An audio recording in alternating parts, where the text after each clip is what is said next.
Saudações, pessoal. Estamos aqui nessa manhã de domingo, trabalhando ainda, né, desde o início da semana, fazendo alguns estudos, né, dedicando, atendendo as turmas de vocês, pessoal de Florianópolis, João Pessoa, pessoal de Novo Hamburgo, pessoal de Montes Claros. Então, a turma nova também de Novo Hamburgo, que vai iniciar agora. Então, preparando aí, aperfeiçoando os métodos e trabalhando em revisões, né? Também antecipando alguns assuntos para vocês das disciplinas que vão vir adiante, de forma que vocês tenham um maior aproveitamento das nossas recuperações, para que a gente consiga, durante a sala de aula, até andar um pouco, evoluir um pouco mais rápido, acelerando e acentuando a parte prática mesmo, considerando que já trabalhamos de forma antecipatória alguns contextos teóricos importantes. Então nós vamos estar se dedicando muito nisso. Passei aqui estudando com a companhia do próprio Clarence Gonstead, né, que realmente vamos nos dedicar bastante aí, preparando material para você sobre isso, com White and Punjabi, com também aqui o Robert Copperstein, do Technical Systems in Chiropractic, Fundamentals in Chiropractic, com o Redwood, livro bastante interessante. Vocês podem ver a grossura dos bichinhos, né? O Robert Leach, fantástico Robert Leach, e também o Gregory Plogger, que é também um dos autores do Gonstead, um excelente livro, esse aqui do Plogger. E além disso, quero colocar para vocês que não é fácil, né? Eu sei que o pessoal aí a gente fica totalmente alterado com essa questão do isolamento, né? Afeta financeiramente, afeta economicamente. A maioria de vocês tem família, eu também tenho, né? Na realidade tenho 2 filhos e também estou estudando, né? Então estou cheio de atividade complementar para me fazer, e de alguma forma eu procuro seguir, né, o estudo que eu estou tendo agora, atualmente na graduação, e retransmitindo para vocês de alguma forma a metodologia, etc., para alcançar o melhor nível de qualidade, né?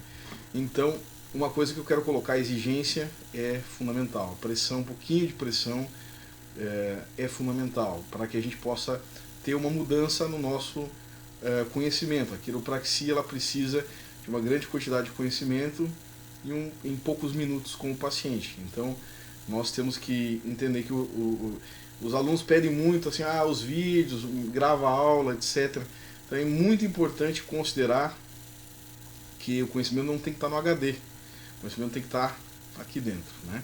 E nós não devemos decorar nada, nós devemos memorizar e entender, compreender, para que o nosso raciocínio clínico consiga ganhar cada vez mais agilidade. Então, primeiramente, vamos dedicar um pouco do tempo, vamos fazer alguns rascunhos, vamos fazer alguns resumos da matéria, não deixar correr muito, né? E por isso que, da mesma forma que na faculdade, eu estou colocando assim algumas videoaulas por um determinado tempo, né? Eu vou avisar com um pouco mais de margem, né, de tempo, para que vocês possam, digamos, ver aqueles vídeos e na realidade não achar, eu acesso quando eu preciso, né? Isso é muito ruim para a nossa formação, porque acaba que os alunos não acessam as informações. É porque tem a segurança de o vídeo estar lá sempre à nossa disposição. Então isso é um fator fundamental para a gente, né? Então vamos realmente estudar, porque existe uma coisa na quiropraxia, dentro dos 33 princípios, que é chamado princípio do tempo. Então é necessário que haja um tempo entre uma disciplina e outra, né? É necessário que haja um tempo que você absorva um conteúdo para poder então utilizar ele com agilidade na prática clínica. Então, se nós não termos essa estratégia de realmente no tempo proposto a gente, digamos, debulhar aquele conteúdo, então vai ficar difícil cada vez mais vir uma bola de neve. Então é importante nos dedicarmos, essa é a parte que a gente espera aqui dos alunos, né? Bom, então nós vamos falar hoje sobre o modelo de Kent, né, de subluxação, que é um modelo conhecido como modelo 3D, um modelo proposto por Christopher Kent, que é um professor da Sherman, né? A Sherman é uma faculdade realmente muito tradicional de quiropraxia. Ele é um pesquisador da área de subluxação, né? E o modelo então de 3D, o modelo de Kent, conhecido como modelo de Kent, ele se divide em 3 componentes, né? O primeiro componente, então, de cinesia, o segundo, disponese, e o terceiro, desautonomia. Né? Eu coloquei tudo em português, em algumas outros slides pode o título estar em inglês, eu traduzi a maior parte das coisas já no slide. Então, primeiramente eu coloquei uma imagem ali, né, do cérebro e do tecido, né? O que a gente chama, esse esquema aqui que a gente chama de safety pin cycle, né? Esse safety pin cycle, ele é referente àquele prendedor de fralda, né? Parece aqueles grampos, né, que prendem fralda. Esse safety pin cycle, na realidade, é o que deve acontecer para que não haja dis-ease, né? Para que não haja dis-ease. Não tenho como traduzir isso, né? Eu tenho que explicar. Porque assim, em inglês, disease junto é doença. E o conceito do B.J. Palmer, né, era que aquilo para que se não tratava doença, não tratava disease. Don't treat disease. Chiropractic don't treat disease. Chiropractic treat this -ease. E o ease é facilitação, né? E this-ease seria então desfacilitações. Então não dá para traduzir porque a mesma cacofonia, a mesma charadinha não vai acontecer em português, né? Então a desfacilitação. Então nós trabalhamos, nós tratamos com aquilo para que seja desfacilitação, né?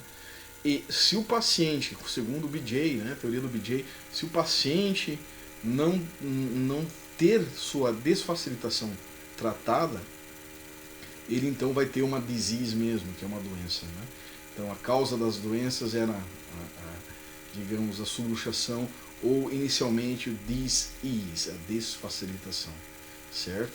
Então nós vamos estudar o modelo 3D. Esse modelo, ele, claro, ele tem relação filosófica com esse conceito de dis-ease, né? Desfacilitação. Então, na realidade, é um conceito bem interessante, né? Nós temos que entender que todo aquele conhecimento depurado nas aulas sobre o FEI, que era de 5 componentes, sobre o Landes, que era de 9 componentes, né? Todo aquele conhecimento continua válido, né? Aí os princípios filosóficos também continuam válidos, né? Digamos, é uma evolução, né, daqueles conceitos que vai caminhar até para o modelo de Harrison. Então, digamos, abrangendo cada vez mais globalidade. Então, cada vez mais a subluxação passa a ser mais, envolver mais do que somente o complexo da subluxação, quiropraxia somente a vértebra. Cada vez vai evoluindo mais esse conceito. Então, pessoal, nós temos esse safety pin cycle, onde nós temos nervos motores e nervos sensoriais, né? Então, olha só, nervo motor é muito importante até pelo modelo de Kent, né? Que é o modelo que avalia o movimento, né? Não só o movimento, mas também esses nervos motores, né? Alguns nervos eferentes, eles atingem glândulas também, né? Dentro do sistema nervoso autônomo, por exemplo, as inervações eferentes, elas atingem células-alvo, né, glândulas, né, e também órgãos e outros tecidos. E o sistema nervoso que traz informações, né, sobre posição, sobre tensão, sobre, digamos, várias funções que nós temos, digamos que o sistema nervoso percebe o nosso movimento. Funções do movimento, depressão de tensão, desde gloma aórtico e corpúsculo carotídeo, que percebem a pressão dentro da parede dos vasos. Nós temos isso também nas vísceras e temos isso também no nosso aparelho musculoesquelético. Então, esse simboliza essa percepção. E esse safety pin cycle, né, como está ilustrado aqui, ele envolve, como eu já falei, não somente nervos motores e sensoriais comuns, ou vias aferentes e eferentes comuns, mas também aquelas relacionadas com o sistema nervoso visceral, né? Lembrando que o sistema nervoso visceral se divide em 2 partes: sistema nervoso visceral aferente, né, que só recebe informações, né, que são os receptores, e que se conectam aos receptores, e o sistema nervoso visceral eferente, que ele se chama autônomo, né? Quer dizer, o autônomo é todo, como um todo, ele é só eferente, né? Então, ele se divide em simpático e parasimpático, mas ele equilibra funções, mas não significa que ele recebe informações. Embora hajam nervos mistos, né, que conectam funções viscerais aferentes e funções viscerais eferentes que são autonômicas. Né? Então, pessoal, quem sabe mais sobre o sistema nervoso autônomo? Né? É o osteopata, é o quiropraxista, esse é um termo que se fala muito hoje, né? Está se falando muito porque parece que tem uma briga sobre o sistema nervoso autônomo. Na realidade, quem sabe mais é quem estuda mais, não tem outra. Então, se vocês se dedicarem, lembrando que sistema nervoso é quiropraxia. Né? Desde o Modernized Chiropractic, que diferenciava a osteopatia da quiropraxia, realmente eu estudo o sistema nervoso. Então, let's go ahead. Então, vamos estudar, galera. O negócio é debruçar sobre os livros, não tem outra. Certo? Então, nós temos um outro, né, um escudo aqui, um rondel, né? Um rondel onde fala sobre várias características, né? Por exemplo, temos ali características como habilidade atlética, né, e coordenação, habilidade de curar, né, doenças, né, habilidade de alcançar um potencial genético hereditário, digamos, aumentar a resposta imunológica, melhorar também a resistência, né, imunológica, o aspecto imunológico, digamos, se sentir melhor, né, habilidade para lidar com o estresse da vida, ser mais produtivo nos negócios, na indústria ou na arena acadêmica, né, nos esportes, habilidade de função com grande capacidade intelectual, né? Então várias habilidades que nós temos. Então esse Safety Pin Cycle, tem muita gente que fala, e as evidências disso, né? Você tem que ter muito cuidado ainda. Nós vamos falar isso na aula de filosofia que eu estou preparando para vocês. Tem uma aula bem legal de filosofia, vai ser um pouco mais longa, mas bem interessante essa aula de filosofia, que nós vamos entender a questão da baseada em evidência. Mas nem tudo que não tem evidência, né, não significa que não funciona, certo?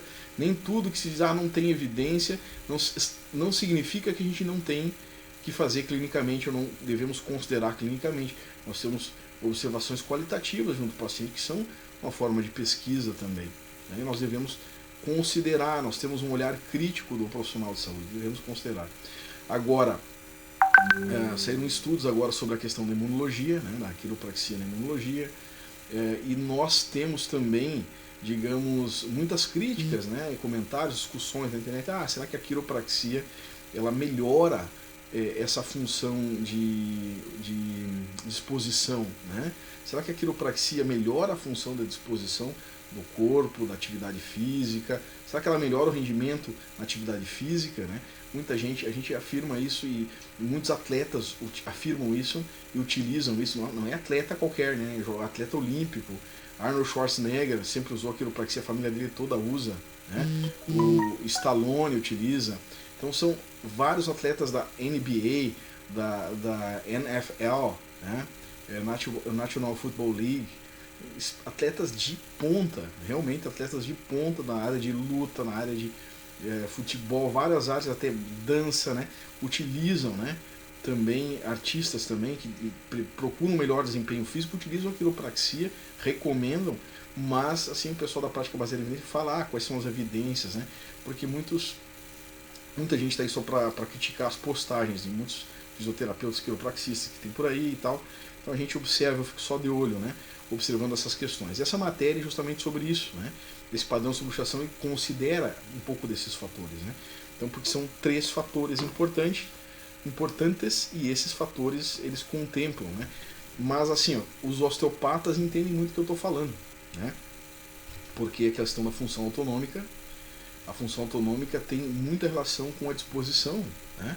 E muita relação com o emocional, né, do paciente, funcionamento emocional do paciente. Até um certo ponto a gente comunga com algumas ideias deles. Okay?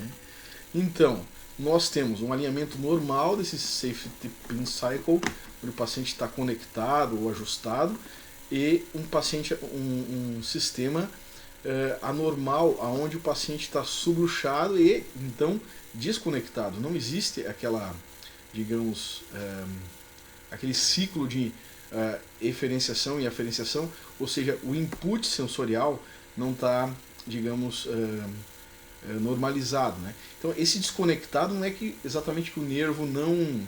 Pessoal, é muito importante colocar isso, né? Esse safety pin cycle não é uma coisa ultrapassada. Se você levar ele ao pé da letra, vai ver sim, porque muitas vezes um pensamento neural, né, vamos imaginar assim, né, uma coisa extrema, não significa que o nervo vai parar de transmitir impulso. Às vezes ele transmite impulso até demais. E essa questão é a quantidade de impulso, quantidade de informação.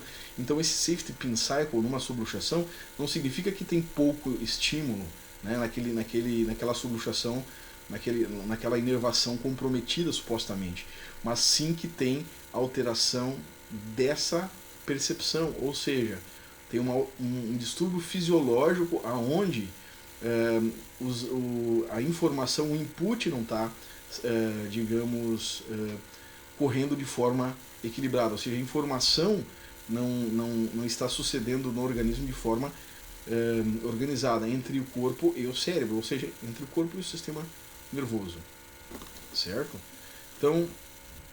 Então é muito importante que esses erros de input, de transmissão aferência, resultam então em, digamos, déficits de transmissão aferência, os quais têm repercussões através de todo o organismo. E é isso que nós conseguimos explicar o que o Barley Joshua Palmer explicava e chamava de dis-ease, como está ali, né? Ou seja, desfacilitação. Então, o modelo de Kent ele se divide em 3 componentes, como a gente já falou. O primeiro é discinesia. Então, refere a uma distorção, dificuldade, diminuição de movimento voluntário, né? Então, toda a questão é movimento voluntário da discinesia. Então, a diminuição do alcance de movimento espinhal pode ser avaliada de forma confiável com vários instrumentos, como entre eles a inclinometria, por exemplo, né? Alterações regionais desse alcance de movimento são associadas ao componente kinesiológico de subluxação, ou seja, a boa e velha cinesiopatologia.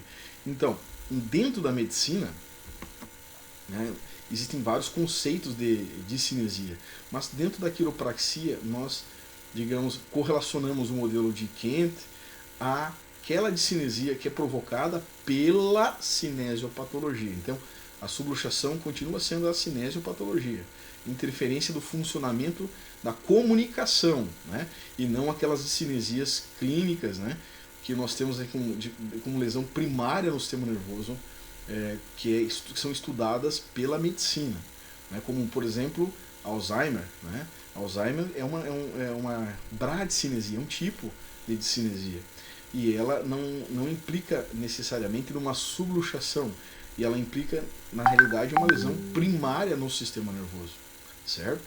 Gânglios da base, sei lá, outras estruturas, mas é uma discinesia, ou seja, uma bradicinesia dentre as discinesias, que gera então uma diminuição do movimento, de uma certa forma, uma diminuição do movimento, que tem uma lesão primária, não se implica a subluxação. Nós mencionamos a discinesia, aquela discinesia com relação a essa diminuição voluntária do movimento, que é a discinesia, com relação à cinesiopatologia, quer dizer, aquele dano, aquela hipomobilidade, todos aqueles conceitos que a gente trabalhou lá no Kent, que nós trabalhamos lá no FEI, que nós trabalhamos também no modelo de Lantz, né, que envolvem, vou desligar aqui o celular, que ele está incomodando, né, então, que envolvem a hipomobilidade, né, ou hipomobilidade ou hipermobilidade. E podemos, neste caso aqui, considerar, por exemplo, uma discinesia escapulohumeral, né, como está aqui na imagem. Podemos considerar também, né, lembrando lá do modelo de Lantz, que é um modelo complexo, que considerava os efeitos no tecido conjuntivo da subluxação, né, são 9 componentes, uma capsulita adesiva, a gente pode considerar isso como uma discinesia dentro do nosso escopo ainda na quiropraxia, porque relaciona a subluxação, certo? Pode correlacionar a uma evolução, a uma disease causada por uma dis-ease inicial, vamos supor, na região torácica, né? E assim por diante. Então, Qualquer dúvida que vocês possam falar com os monitores e também possam falar comigo, certo? Então, vamos adiante. A boa e velha cinesiopatologia. Então, a boa e velha cinesiopatologia está correlacionada com, de fato, com essa discinesia que a gente falou, né?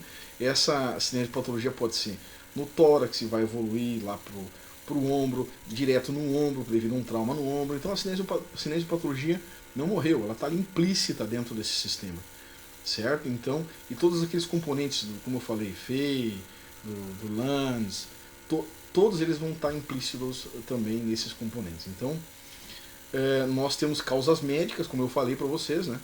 Causas médicas, né? Que a gente pode considerar, mas em geral a discinesia é um desequilíbrio neuromuscular estático ou dinâmico relacionado com o controle motor por influência cinesiopatológica, neurofisiológica, neurocomportamental. Pode apresentar relação com alterações anatômicas, biomecânicas, neuroreflexicas, com relação também emocional.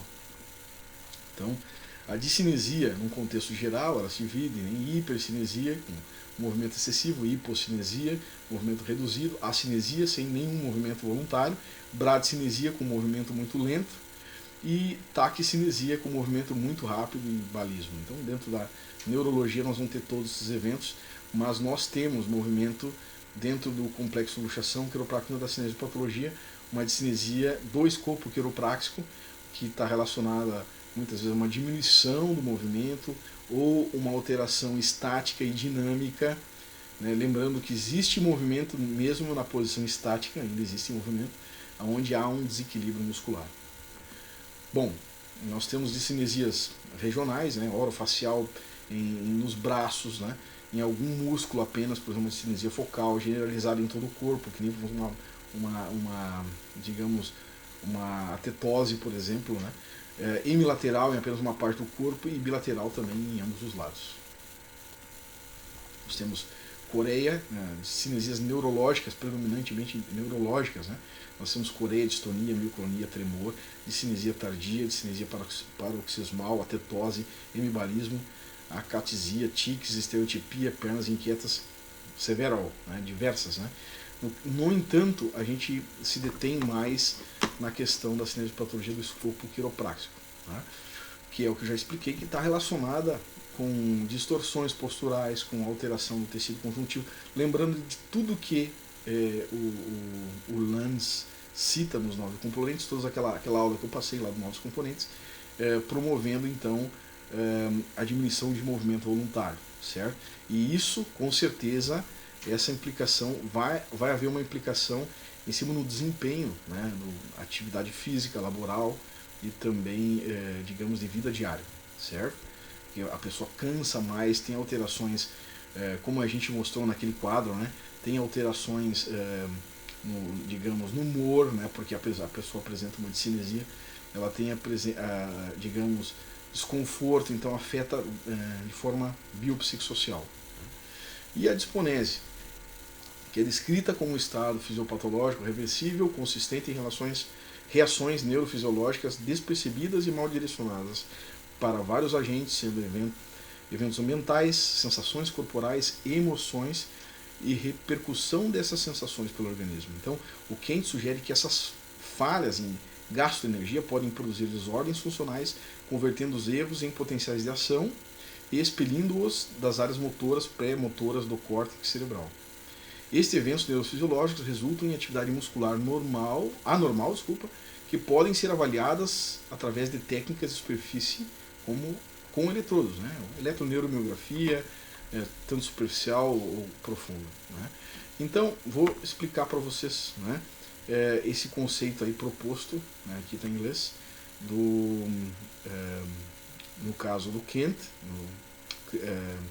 Christian Kent, e explicar que ela pode ser avaliada, né, com diversas formas. A disponese, por exemplo, ela pode ser avaliada por eletroneuromiografia. Então tem vários estudos mostrando que existem alterações de movimento ativo, inclusive relacionada com a disfunção articular, que podem ser quantificadas através da eletroneuromiografia.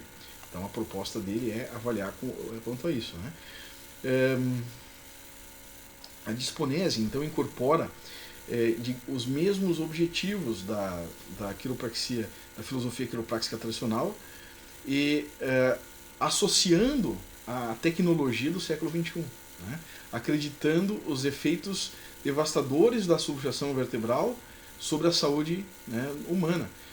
O quiropraxista agora, como um clínico e um sujeito intelectual, né, com ferramentas que podem efetivamente levar a humanidade a, digamos, uma busca plena da saúde no século XXI. Então, o Christopher Kent, então, ele considera que a disponese é uma evolução também filosófica. Então, a disponese, ela considera, então, erros do dispêndio energético para o movimento, estabilização do movimento em diversas posturas, esforço deslocado, alteração da percepção postural estática e dinâmica. Então, assim, ó, vamos colocar assim, ó, é como se fosse uma perda muito grande da performance relacionada à alteração de impulsos sensoriais. Então, nós temos um paciente que, obviamente, para considerar o 3D, ele tem uma discinesia, e essa discinesia está relacionada com eventos da subluxação quiropráxica, ou seja, da cinesiopatologia. Ele está cheio de estímulos, de informações, de inputs alterados. E essas informações, então, elas geram um efeito muitas vezes fadigante e extenuante no sistema nervoso central para processar essas informações. Que essas informações são multifacetadas e elas promovem, digamos assim, um excesso de atenção para o sistema nervoso, que ele não consegue processar apropriadamente todas as informações. Então ela gera uma grande sensação de desconforto, até mesmo fadiga, dificuldade isso vai dar uma correlação muito forte para dificuldade de execução de movimento. Então a disponese vai estar associada ao mesmo tempo, né? Vai estar gerando um efeito sobre a discinesia e vice-versa. E essa, então, disponese, ela até altera vários aspectos, né? Inclusive aspectos no sistema nervoso autônomo. Então essa tríade, ela se correlaciona uma com a outra. E a desautonomia. O que é a desautonomia? Um transtorno provocado por alterações do sistema nervoso autônomo, simpático e parasimpático. Afeta as funções involuntárias que ajudam a coordenar. Então ela pode afetar vários órgãos, né? A desautonomia, ela pode ser associada com várias anormalidades funcionais, é proposta com manifestação de subluxação também, do modelo de subluxação lá do FEI, que é a cinesiopatologia. Então, no entanto, a gente sabe que existem modelos à frente, né, como o modelo de Howard, que considera distorções posturais, alterações posturais, que também podem gerar influência sobre o sistema nervoso. Então, essa desautonomia não é só a subluxação da vértebra, mas das estruturas em geral, né? Considerando que a gente já falou lá no modelo de Lantz, de 9 componentes, que a subluxação está relacionada com alterações musculares, inflamatórias, tecido conjuntivo. Então, nós devemos considerar isso, né? De forma contemporânea, nós devemos considerar isso. Então, o Kent sugere que um registro eletromiográfico superficial e medição da temperatura da pele podem ser usados para encontrar alterações associadas com subluxação vertebral e que são úteis para determinar níveis específicos para aplicação de procedimentos de ajuste na coluna. Isso também não é novidade. Nós podemos utilizar termômetros, né, para observar o que os Palmer chamavam de hotspots, né, de áreas quentes, né, relacionadas com a disfunção do sistema nervoso autônomo. No entanto, essa disfunção do sistema nervoso autônomo, ela também pode promover outras alterações, né, em outras vísceras, não somente alterações térmicas na pele. Isso é só um sinal fácil de compreender a existência da desautonomia, mas também alterações viscerais, né, serão importantes na questão da desautonomia. Então, nós vamos ter vários efeitos na desautonomia. Nós temos também desautonomias por causa neurológica, né? nós temos, por exemplo, paciente com TRM, vai ter uma desautonomia grave, mas o paciente com uma cinesiopatologia, que não é um paciente neurológico, né, médico, mas é um neurológico quiropráxico, né, ele vai ter esse efeito, essa alteração no sistema nervoso que vai então afetar o funcionamento de várias estruturas no corpo, entre elas, digamos, a parte emocional, né, a parte do equilíbrio, né, a parte a cardíaca. Nós sabemos que existem disfunções, né, e áreas no coração, por exemplo, kidney place, heart place, que afetam vísceras, por exemplo, o coração, função renal, etc. Mas também nós pensamos em órgãos como a boca, como o estômago, como a bexiga, os olhos, a vesícula biliar, o sistema imunológico. Já existem muitas pesquisas agora revelando benefícios no sistema imunológico, e também a parte digestória, né? Toda a parte visceral, somatovisceral e digestória, né? Então era isso. Nós falamos já sobre então vários modelos. Vamos agora para o modelo de Harrison, o modelo postural, né? Então, só uma frasezinha aqui do Alexander Pope, um poeta britânico, né, que falava assim, ó: "Just as the twig is bent, the tree is inclined." Significa, da mesma forma que o galho é curvado, a árvore é inclinada. Então isso nos leva a pensar em, digamos, compensações. E é justamente isso. Quando a gente fala em postura, a gente pode falar em situações de compensação e até mesmo de situações onde não há uma compensação ideal, né? Isso gera, voltamos lá para o conceito de 3 componentes, uma disponese, né? Uma sensação de gasto energético, uma sensação... Vamos falando. Vamos poder interrelacionar os modelos, né? Desde o modelo proposto pelo BJ, o modelo do Stephenson, são vários outros modelos que nós temos, que eles dão muita abordagem, muita facilitação para diagnóstico e também para aproximação clínica. Então, o Harrison e colegas propuseram então um modelo relacionado à estrutura da coluna alterada, como observado em postura assimétrica, né? Essas posturas, ao longo do tempo, causam alterações degenerativas musculares, ligamentares e outras estruturas. Afirmavam que as posturas assimétricas podem também, direta ou indiretamente, ser responsáveis por síndromes de dor na coluna. Não, vamos pensar no lance, né? Não só pela parte articular, né, pessoal? As alterações na postura, especialmente em plano sagital, têm efeitos diretos e indiretos no sistema nervoso e em estruturas associadas. Evidências sustentam que deformações estáticas e dinâmicas na coluna são transmitidas direto para o sistema nervoso central. Então, nós vamos pensar em várias questões. Nós vamos pensar em anisomelias, nós vamos pensar em diferenças reais, né, de comprimento de membros, não somente dos membros como membros superiores ou inferiores, que causam alterações, né, digamos, relacionadas com distorções posturais, principalmente a base, né, membros inferiores, sacro, pelve. Então nós temos alterações diretamente ósseas, né, que podem realmente comprometer, mas nós temos também situações relacionadas com a própria cinesiopatologia. Nós temos vértebras que podem ter alteração anisomérica, quer dizer, de comprimento ou mesmo malformação, né?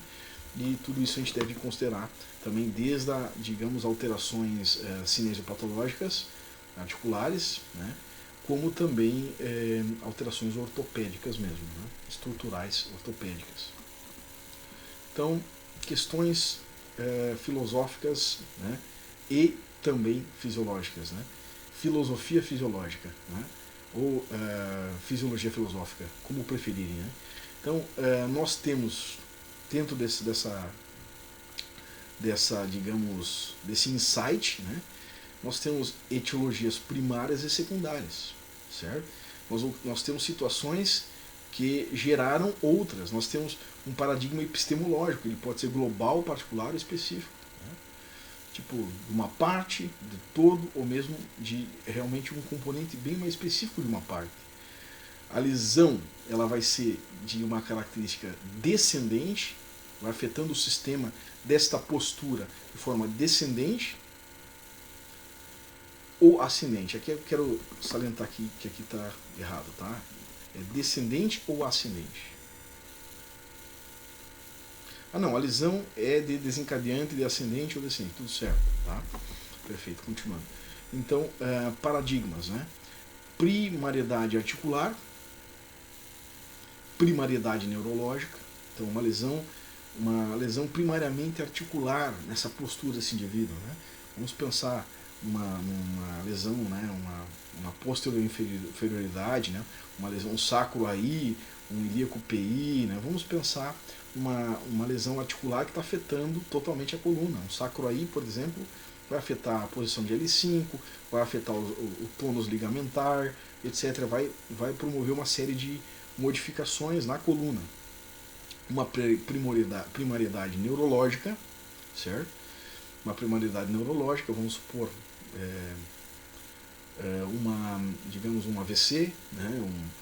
Vamos pensar ali numa doença, por exemplo, paralisia cerebral, né? Que pode afetar a postura do indivíduo, né? Por alteração do controle muscular de uma lesão direta no sistema nervoso. Primariedade muscular, existem lesões, né, que são direto no músculo, então elas podem afetar a articulação, né, porque o músculo ele trabalha no controle articular. Primariedade óssea, vamos falar, anisomelia é uma primariedade óssea, uma fratura óssea na vértebra é uma primariedade óssea. Primariedade facial, sim, nós podemos ter uma malformação na fáscia, né, associada, por exemplo, uma disgenesia muscular e também, supostamente, uma primariedade visceral. Então, são paradigmas que nós temos. Então, lembrando aqui um paradigma bem específico. Né? Se nós temos uma disfunção na cervical alta, né, do atlas, né? Um atlas com uma posterioridade, uma inferioridade à direita, vamos imaginar que essa é uma lesão específica do atlas. Então, com o tempo, essa lesão ela passa então a gerar consequências, né? E essas consequências, lá dentro dos 5 componentes, dos 9 componentes, do modelo 3D, e agora no Harrison nós estamos estudando os componentes mais globais, né? São alterações posturais que ela vai acabar fazendo. Então ela vai primeiramente afetar a parte que é a coluna cervical, e depois ela passa a gerar compensações ou descompensações. E essas compensações ou descompensações, elas vão afetar o equilíbrio do corpo como um todo, então numa epistemologia global. Né? Então aqui nós temos mudanças anatômicas, como a gente falou. A subluxação, sim, ela provoca mudanças anatômicas. A cinesiopatologia, a disfunção articular, ela vai ao longo do tempo promover mudanças anatômicas. Isso vale para todos os conceitos de subluxação. Então dá para ver aqui uma vértebra, um D1 de Gonstead com uma vértebra D6 de Gonstead, que existe uma alteração anatômica, e a gente já falou sobre Kirkland e Willis, dá para entender claramente sobre isso. Aqui nós temos uma alteração, por exemplo, primária muscular, uma primariedade muscular. Então essa paciente, né, com, digamos, mais de 50 anos, tem uma disfunção de paradigma específico, que é uma primariedade muscular. Assim, ela tem uma disgenesia, uma agenesia do esternocleidomastoide. Nasceu sem um músculo praticamente, né? Uma banda fibrótica apenas, né, no esternocleidomastoide. Então, a primeira coisa, o paradigma específico é uma lesão primariamente muscular, mas só que essa lesão muscular não bem compensada, nem com cirurgia, nem com tratamento conservador. Geralmente, tratamento conservador, ele é um tratamento, o tratamento cirúrgico, ele é efetivo. Eu vejo muitos casos efetivos. A gente tem que não somente defender uma bandeira, mas eu já vi casos conservadores sem sucesso e casos cirúrgicos com muito sucesso no torcicolo congênito. E a gente tem que ver o que é melhor para o paciente, realmente, e não ficar sendo contra a cirurgia sempre. Mas a disfunção não compensada, então, ela evolui para digamos, um desequilíbrio inicialmente na cervical, tanto na articulação, na musculatura, e com o tempo, né, alterações de compensação que geram, então, digamos, uma disfunção global na postura, né? Uma distorção postural, e essa distorção postural ela passa a afetar vários outros componentes que na cervical. O paciente daqui a pouco tem dor no pé, né? Por causa desse desarranjo postural totalmente, né? Que acontece gradualmente ao longo das fases de adaptação do corpo do paciente. Então, como estadiar o tratamento? Tá? Como nós fazer o tratamento? Como organizar? Como definir fase para esse tratamento? Né? O que é mais importante? Né? O que nós vamos trabalhar agora? Né? Nós vamos trabalhar primeiro a parte global, nós vamos trabalhar primeiro a parte particular, nós vamos trabalhar primeiro a questão específica, Isso depende muito de várias características, né? Depende muito da, digamos, disposição que nós temos, de técnicas que nós temos à disposição para utilizar com os pacientes. Dependemos muito do momento terapêutico que esse paciente vive, né? Da apresentação desse paciente, da complexidade desse paciente, para, digamos, traçar estratégias. Né? Primeiramente, eu sempre digo que paciente não pode ter dor. Primeira estratégia é controle da dor. E depois nós vamos pensando em outras estratégias, sendo que só controlar a dor não é suficiente. Temos que trabalhar a causa. E nós temos então aqui um raio-x desse mesmo paciente. Não é o mesmo paciente, né, da mesma patologia, né, que é o torcicolo congênito, demonstrando aqui as alterações cinesiopatológicas. Né? Então, a cinesiopatologia, nesse caso, claramente ela é secundária. Né? Então, nós temos uma disfunção específica muscular, gerando uma disfunção particular na coluna cervical, né? Promovendo alterações de cinesiopatologia. E essas alterações, então, gerando uma disfunção global. Nós temos que entender, então, que existem outros componentes que não são somente a vértebra. Né? Nós temos fáscia, nós temos músculo, nós temos nervo, nós temos tecidos conjuntivos, e esses tecidos, eles podem, digamos, ser um paradigma particular, né? Digamos, numa disfunção, né? Como uma disfunção, como eu estou falando para vocês. E essas disfunções particulares, elas podem, então, atuar em padrões que a gente pode chamar de subluxações posturais. Incrível que pareça, essas subluxações, elas podem, inclusive, serem listadas. É possível que a gente liste essas, digamos, disfunções, essas subluxações posturais em padrões que podem ser chamados padrões compensados ou padrões descompensados. Né? E esses padrões, eles podem ter lateralidade, então eles podem serem listados. E nós temos que entender também que essas alterações na postura, elas vão ao longo do desenvolvimento desse indivíduo. Vamos imaginar, né, um paciente aqui como esse de torcicolo congênito. Né? É muito importante saber que depende muito da disfunção. A disfunção primária pode ser o músculo, em outros casos a disfunção primária pode ser a articulação, em outros casos a disfunção primária pode ser o osso. Então é muito importante considerar que nós vamos ter um desenvolvimento adaptativo do corpo a essa disfunção. Então, isso vai envolver também o tecido conjuntivo, não somente a lesão direta daquela primeira disfunção lá vamos, que a gente cogitou, que a gente hipotetizou, né, o músculo, mas também outros tecidos e outros órgãos que podem se afetar com essa subluxação. Então, eu coloquei aqui a estrutura da fáscia, né, entender as disfunções, né. Vamos pensar naquele paciente com torcicolo congênito, vamos pensar no paciente com escoliose, vamos pensar no paciente, digamos, com uma atitude típica, né, que, digamos, postural, devido a uma sequela, né, de paciente que sofreu uma artrodese. Né, então nós vamos ter uma acomodação, um desenvolvimento dos tecidos moles, dos tecidos conjuntivos, face a essa disfunção. Então essa é uma repercussão que nós devemos pensar. Nós temos que pensar que, quando a gente pensa em fáscia, né, as fáscias conectam tudo, né, inclusive elas conectam as vísceras. Então devemos pensar então sobre a restrição visceral. E a restrição visceral, ela é classificada em adesão, fixação, pitoses, que são caimentos das vísceras, e espasmos viscerais. Então, nós temos o objetivo então de melhorar essa função visceral, né?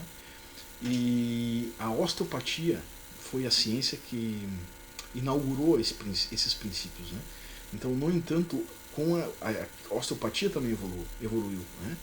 E a quiropraxia também evoluiu. E o princípio de tratamento, os dois inicialmente trabalharam a questão da autocura, né? E essa autocura é um princípio comungado, né, pelas duas ciências, artes e filosofia, que é o princípio do vitalismo, né, que realmente inaugurou a formação dessas formações. Então aqui eu tenho um paciente com adesão visceral, né? Nós temos diversas situações que podem gerar adesão visceral. Vou colocar sobre uma situação bem típica em mulher, por exemplo, que é endometriose, né? Mas saibam, né, que endometriose não é só uma disfunção feminina, pode acontecer endometriose em homens, é raríssimo, né? Mas como, professor, endometriose em homens? Sim, né? Nós vamos imaginar assim que, qual é o conceito de endometriose? O conceito de endometriose é endométrio fora do útero. Então, se nós temos endométrio no homem e ele não tem útero, então qualquer endométrio que a gente encontrar no homem é endometriose. E nós temos no homem células totipotentes, né, pluripotenciais, que elas podem se diferenciar em qualquer tipo celular. Desta forma, então, é raro, mas existe a possibilidade de um homem ter endometriose e também ter fibrose, né? Então, nós temos também o tipo de adesão causada por, digamos, uma cirurgia, um procedimento cirúrgico, né, na história pregressa do paciente. Ali o esquema mostrando o teste de Carnot, onde o paciente avalia tanto uma adesão com, digamos, influência superior ou influência inferior, né, na mobilidade da víscera. E então nós temos também outros padrões, né, como o padrão de uma escoliose, que ela pode gerar uma compressão, afetar tecidos de forma parietal, digamos, extrínseca, né? E também intrínseca, quer dizer, por uma alteração diretamente adaptativa, diretamente na víscera, né?